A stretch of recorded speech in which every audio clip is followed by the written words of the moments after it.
Julia, do you think we should start? I think so. Yeah, we have about 26 people and we're all here, so.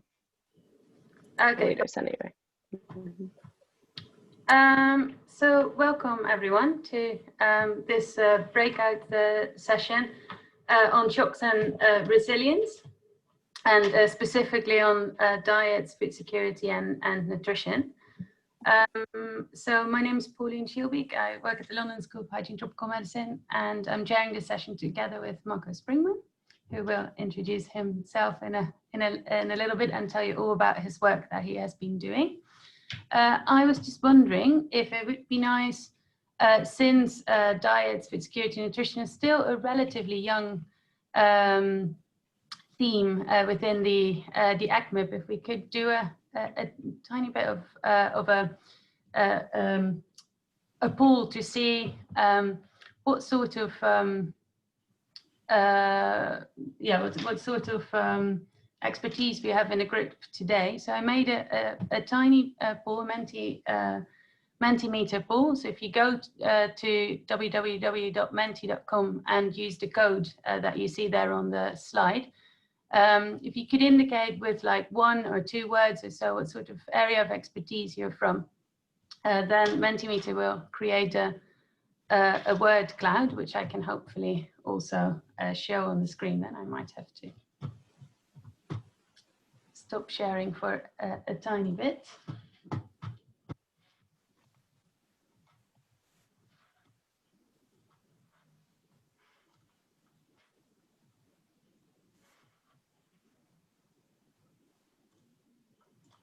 I see some answers coming in.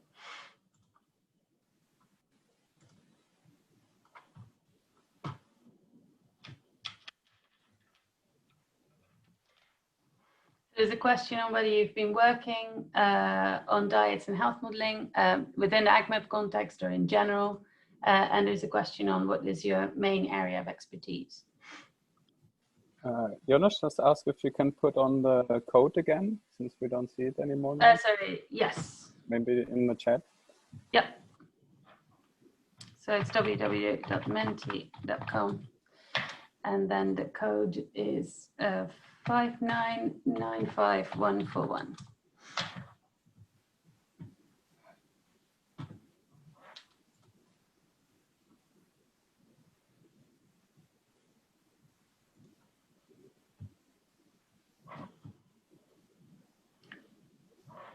I think people are finding their way. We've got about 15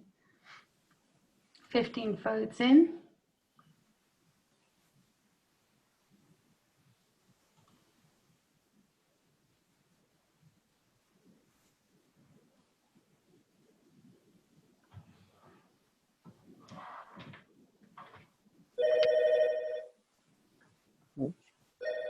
All right, let me show you what is happening on the screen here, if everyone can see that.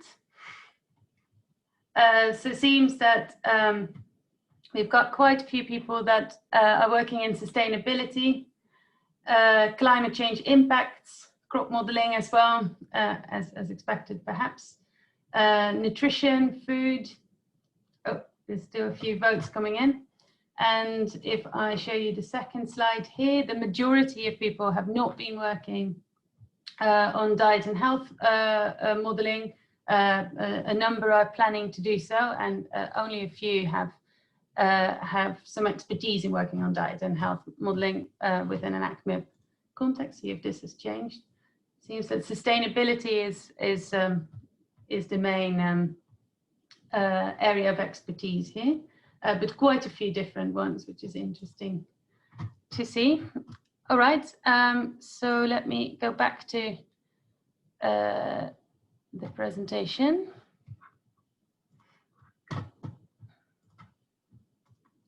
Right, so I'd like to ask Marco if he is ready to say a few words about the work that he's done so far on diet and nutrition modeling within AgMIP, and then we'll tell you a little bit about how the discussion will be structured after that.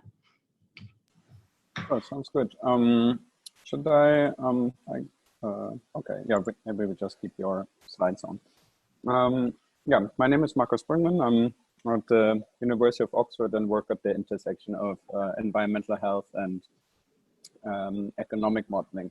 So the things we have been doing so far with the AgMIP community was sort of, in a way, fairly simple, right? So we, some years ago, asked ourselves, how can we represent the health impacts of climate change that might be associated with the agricultural impacts of climate change? And for that, we coupled together several models that some of you have been working on and made the output available. So the modeling chain was very much from going all the way from the general circulation models to the globally critical crop models to the global economic models, and then into the to a global health model. And the impacts of that health model, next slide, please, look a bit like this. And it can be any global agricultural economic model here, but we mostly worked with the impact model, but that doesn't mean we couldn't work with others. So the general gist of it is you give it changes in food supply and demand, from which you derive a proxy for change in food consumption by commodity, because commodities, the specific commodities are related to different dietary risks, which in aggregate are really the #1 reason for premature mortality in the world and in most regions. So those would be things like too low fruits and vegetables, too low legumes, too low nuts, high red and processed meat, and so on.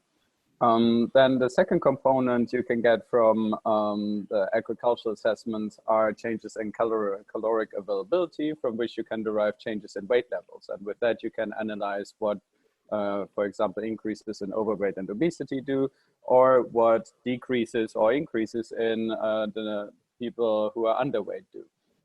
And then lastly, you can also look at changes in the number of unnourished children, for example, which you can couple to assessment of how stunting rates change, and also stunting has a relationship with mortality, which again you can represent in a global health model. Next slide, please. As this is an example of the kind of output that you can produce. So here we looked at climate-related deaths per capita, and in most regions would be fairly negative. A small, tiny amount of regions that might be even positive impacts, but those were regions that had very high prevalence of overweight and obesity. So when food availability is projected to decrease a tiny bit, then that would be associated with a bit of a health gain. But in the overwhelming number of countries, there would be a clear negative impact with an aggregate about 500,000 climate-related deaths. And compared to other health impacts of climate change, we found that diet-related impact is actually could be one of the most important ones, at least from a quantitative perspective. It's up to 5 times higher than, for example, heat-related death impacts and other things. Next slide, please. When you look at where those come from, and here I want to make now the transition from shocks to resilience, you see that most of them come through reductions in fruit and vegetable consumption. That is this FVC. If you just focus on the left side of the graph, there you see that that is really the biggest thing there. Whereas reduction in meat consumption would be mildly associated with benefits, reductions in obesity would be associated with benefits, and but increases in underweight would be associated with negative impacts as well. So you have this two-sided result by which in some regions less food is bad, in some regions it's good, but in all regions reductions in fruits and vegetables are bad. So it's very much a dietary composition story when we look at the health impacts of the climate-related impacts on agriculture. And that brings me now to the resilience question. Next slide, please. If we know sort of dietary composition matters for shocks, that is one of the things we also found that actually matters quite a lot in terms of resilience, because there we find over and over again that without dietary changes towards more balanced and more plant-based diets, really, there is very limited chance of avoiding dangerous levels of climate change and staying within the environmental limits of our food system, as we found in one study here, for example, 2 years ago. And if you look at the right side, there the results were very much that those dietary changes were very important for greenhouse gas emissions, and also made important contributions to the domains of land use, water use, phosphorus and nitrogen application. Next slide, please. Then one could, of course, ask, well, what is a healthy diet to begin with, right? If we just say dietary changes, but what do dietary changes mean? And what we looked at in our analyses are recommendations from the Eat Lancet Commission on Healthy Diets from Sustainable Food Systems. That was a very science-based review of the healthy diet literature, but also of the environmental impacts associated with our food system. And within that commission, we came up with those broad recommendations for predominantly plant-based diets. And those are in line with several different dietary patterns like flexitarian diets, pescatarian diets, vegetarian diets, and vegan diets. So where does this all leave us? Next slide, please. Oh yeah, sorry, before I want to wrap up, the obvious linking point with these diets and the agricultural model community is, for example, to look at what might be the impacts where if everybody would move to those diets, or if some regions would move to the diets, and or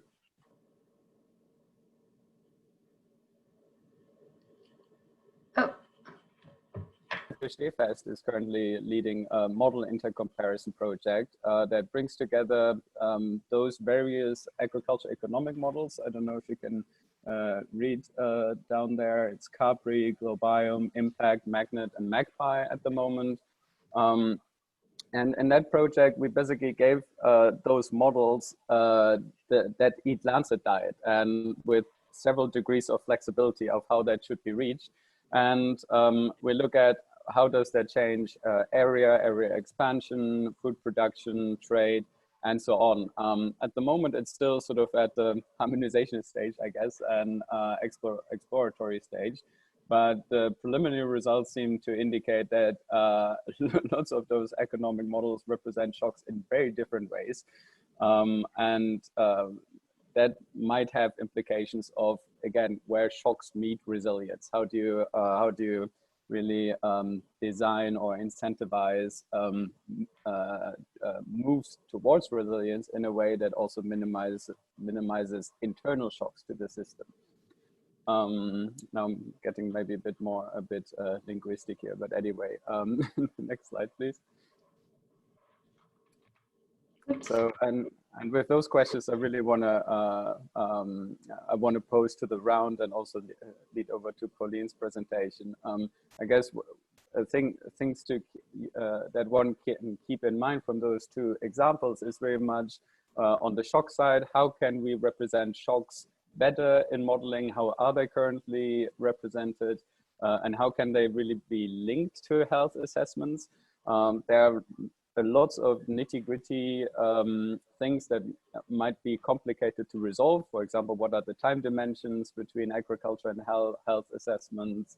What are the commodities you look at? Can you actually represent complete diets? And so on. What kind of model interlinkages do you need? And on the resilience side, and also maybe what is the system boundary, so to say, right? I know lots of people might work on one specific commodity, but that commodity might not on its own be so much related to health as such, right? If we think about grains, for example. Then on the resilience side, I guess there are lots of sort of broad questions still to resolve. For example, what does resilience really mean for transitions towards healthy and sustainable diets? I mean, I try to suggest that sustainable diets are one one of the key aspects of resilience. If that is the case, how do we marry this current modeling of resilience to the modeling of healthy and sustainable diets? And how can those really be represented in agricultural assessments? And I gave one example, but there are surely many more. So yeah, with this, over to you again, Pauline. Yeah, thank you. Are there any specific questions for Marco? Does anyone want to ask something? I can't really see the chat box anymore in this presenter mode, but maybe I'll check. Yeah, so far nothing, but feel free to sort of, you can raise hands, I think, as well somehow, if anything pops to your mind, but we'll get into discussion in a few minutes. Yeah. Anyway. All right, so since we have a little bit of time, I then would like to use the opportunity to share just a few thoughts on some of the data considerations and some of the well, interesting challenges that we experienced in our work, looking at diet and health impact and also resilience modeling at the London School, but also with our colleagues around the world. That might also a feature or might be a point of discussion for our later breakout groups. So obviously it is because of the great work that AgMIP is doing and all other groups in the world that we are now able to identify the risk for hunger or for multiple breadbasket failures, for example. But we've also very much shifted gear and look into more into fruits and vegetables. I don't know if people in this group have been following the sessions yesterday, where we see that there is much more research also gone into the impact of shocks and climate change and environmental change in general on fruits and vegetables, nuts and seeds. So not just looking at those crops that provide us with the calories, but also the ones that more reflect on dietary diversity, nutrient deficiencies, triple burden of nutrition, etc. And one specific component becomes quite important then, and that is that of trade, of international trade. And I know that this is more discussed in one of the other breakout groups, but I just wanted to comment very briefly on how that kind of feeds into the diet and nutrition models. And first, there is an issue of data quality, and there is this amazing database where you can find where all food is produced, which becomes very important if we'd like to model shocks in one area and see what that then means in terms of food supply, food security, etc. in other areas, especially if that country is a major exporter of food. The quality varies though, and it's sometimes not possible to distinguish between country of production, for example, and last layover country, which might have a very different risk profile to shocks than the country where actually those foods were produced. And there is some research going into how to trace this back by, for example, the group of Thomas Kastner and colleagues. So we're getting a little bit better at that. But then secondly, trade strategies are obviously not fixed. So countries and individual wholesalers and retailers change their strategy all the time. And so we saw, for example, on the left panel is an example from the UK, the right panel is an example from the Gambia. These happen to be two countries we work with quite a bit, but you see that over time, for example, the UK has been importing more and more from countries that are projected to be at high or extremely high risk of water scarcity in the next decade to come. So if that trend were to continue, not only might that have an impact on, of course, well, a more profound impact on the country where the water scarcity is experienced, but also potentially in the countries where this country is exporting to. And in the Gambia, you see something similar where the imports from climate vulnerable countries has increased quite significantly over the past couple of decades. And so that leads into how do we model this, because now it has a quadruple impact for mostly, and especially if we talk about low income settings, on subsistence farmers and the smallholders and the local and food security in the local communities.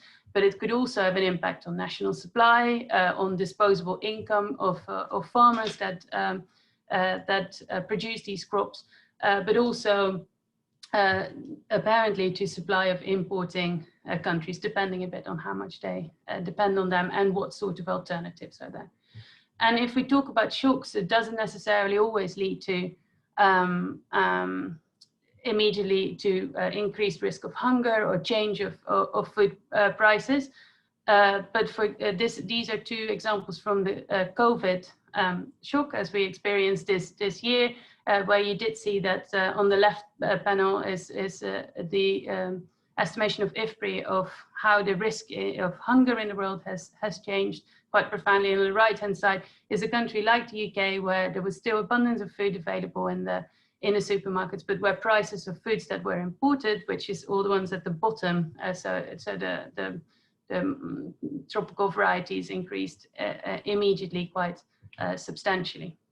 And that, to end with, has quite an impact on health inequalities, because as we know, if prices were to increase, price elasticity, so the way how people respond to these price increases, varies quite a lot. And here you see an example of Mohammed and colleagues who showed that if you are in a lower income decile, then the likelihood that you will drastically change your purchase of the blue bar is the fruits is much higher than when you are from higher income deciles. And that's an important one if we talk about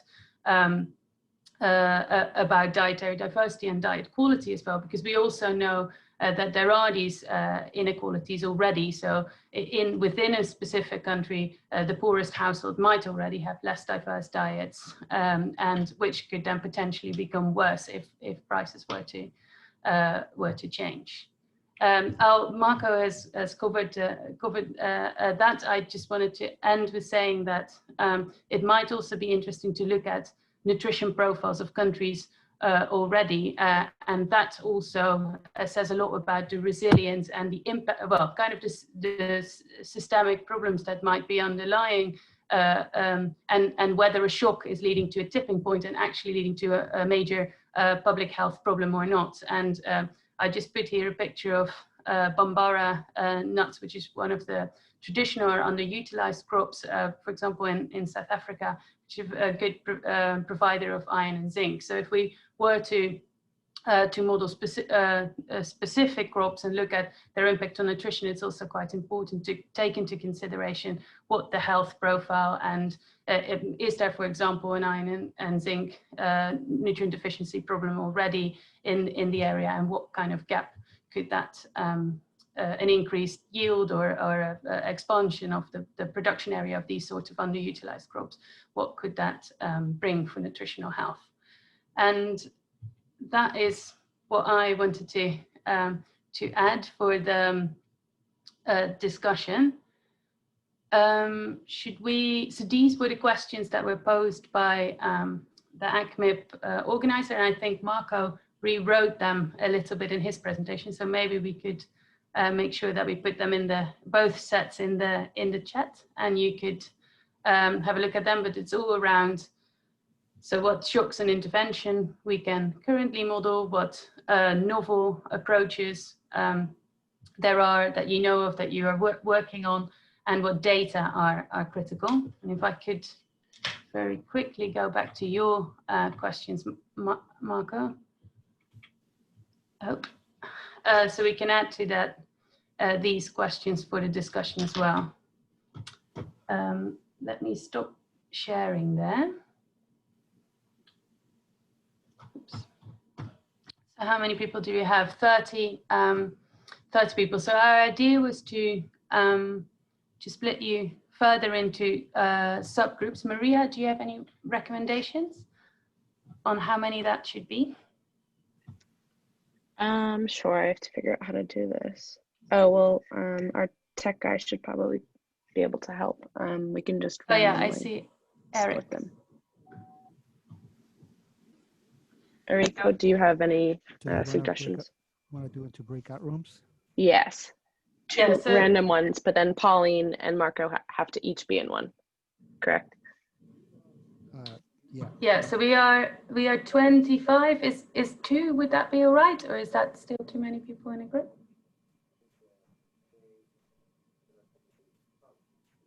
Yeah, you want two rooms? Yes. Yeah, is that okay? And so let's try to be back then by 10:40. So in that is in about 39 minutes, and then perhaps the sub groups can report back before we go back into the plenary. So automatically, okay, 2 rooms, 13 people per room.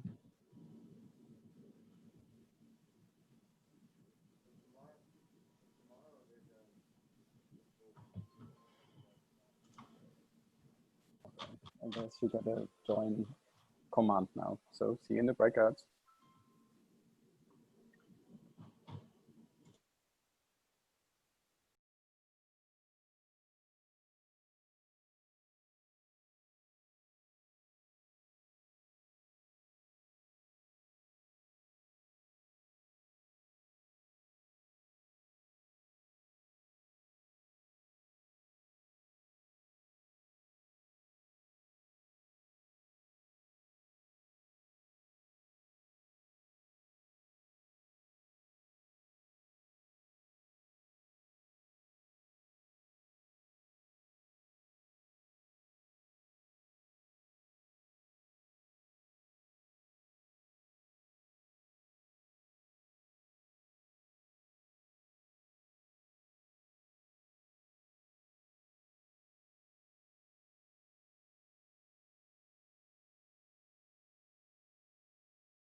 Hello, we're back. We are bombarding the main main room again. How was your breakout session? Yeah, very nice. So now it's on us to summarize those. Is that correct? Well, Andy is doing it for our group, but yeah. Great. Hi, Andy. Hi, Marco. Are we up first? Do you want me to go first? Just Sure, jump go in. ahead. Yeah, okay, I'll do my best. It was a very wide-ranging discussion, touched on lots of important points. We started with what is a shock? So what kind of shocks are we talking about here? And decided that we could be potentially talking about many different things, from COVID to a crop climate shock, and that different people would interpret that in different ways. We had a bit of a discussion about what can and can't be modelled. I put forward the idea that crop climate shocks are reasonably doable, but some of the other types of shock one can imagine are harder. In some aspects, this might not matter, because the way in which shocks propagate through a system might not depend on the initial nature of the shock. So in a way, that's possibly a helpful element. Then we talked about a vulnerability-based approach, and how helpful would that be, for example, focusing on the groups who are spending the highest fraction on food. So we thought that was in general a good idea. We're also aware that that might miss system interactions and unexpected things that happen and propagate through the system, so that exclusively doing that, if the whole community exclusively did that, that might not be such a good idea. We noted that working subnationally and across socioeconomic groups is difficult in terms of data. We noted that models can be helpful in quickly, or I don't know whether this was something that was happening, or I think maybe an aspiration, the potential for models to help in quickly responding to an emerging situation. So targeted use of models for particular situations, and what would that look like? In that respect, we talked about markers, so markers for vulnerability. How do we know when there's an emerging situation?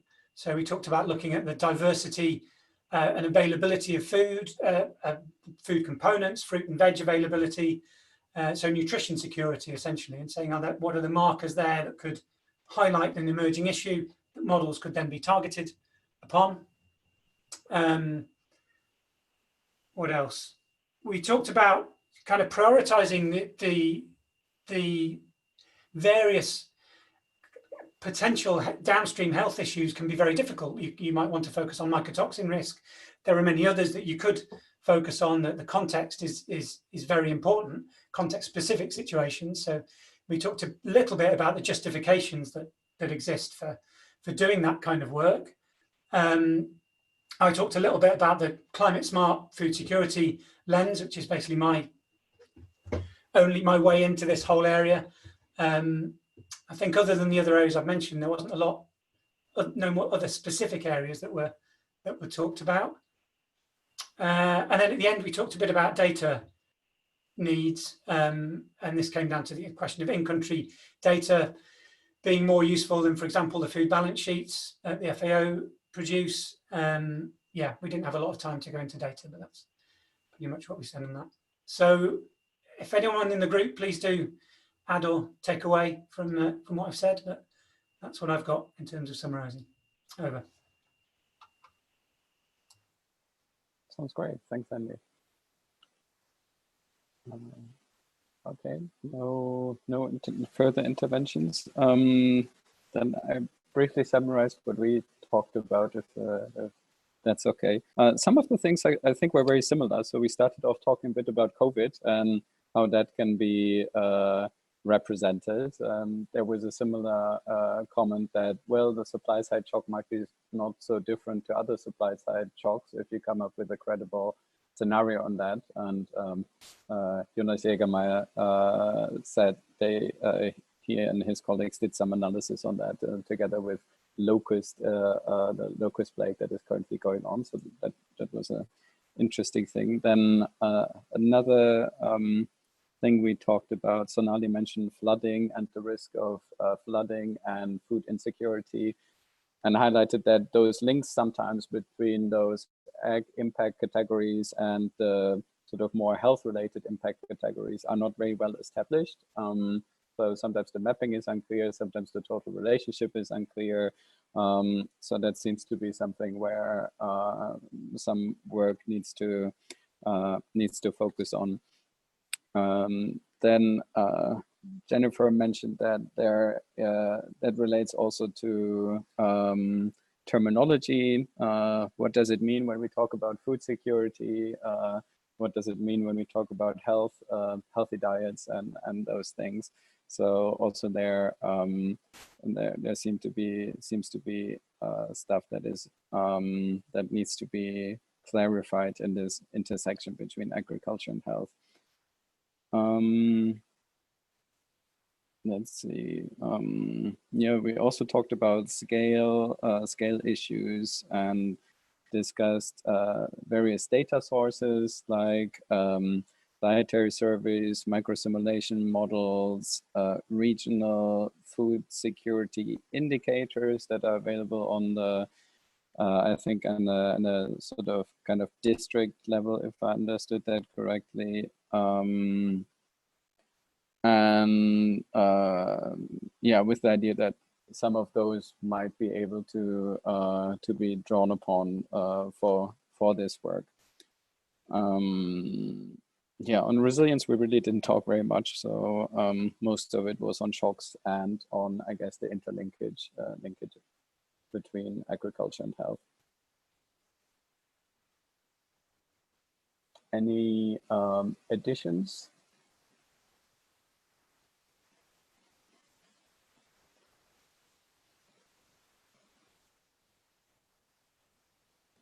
Okay, good.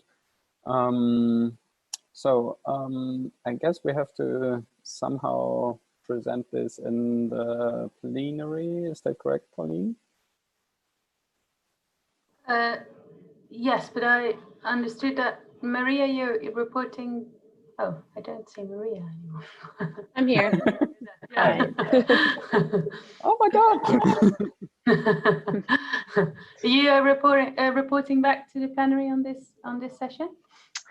Well, no, but I think Herman is as well. But they might ask you to jump in, but I wouldn't expect anything extensive. Okay. Yeah, I mean, if we're done with the discussion here, we can all have a 10-minute break if that sounds like a good idea to everyone, and then report back to the plenary and use the link in the program that you received. Sounds good. Any last minute comments from anybody? Is there any big omissions that we haven't really, I mean, the time was short, but that we haven't really talked about?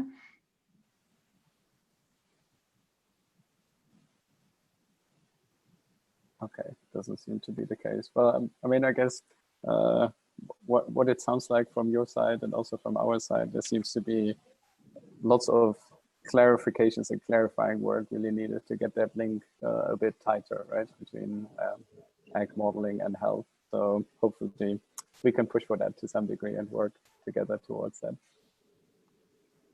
Okay, doke. See you in the main plenary then. Thank you very much for your participation.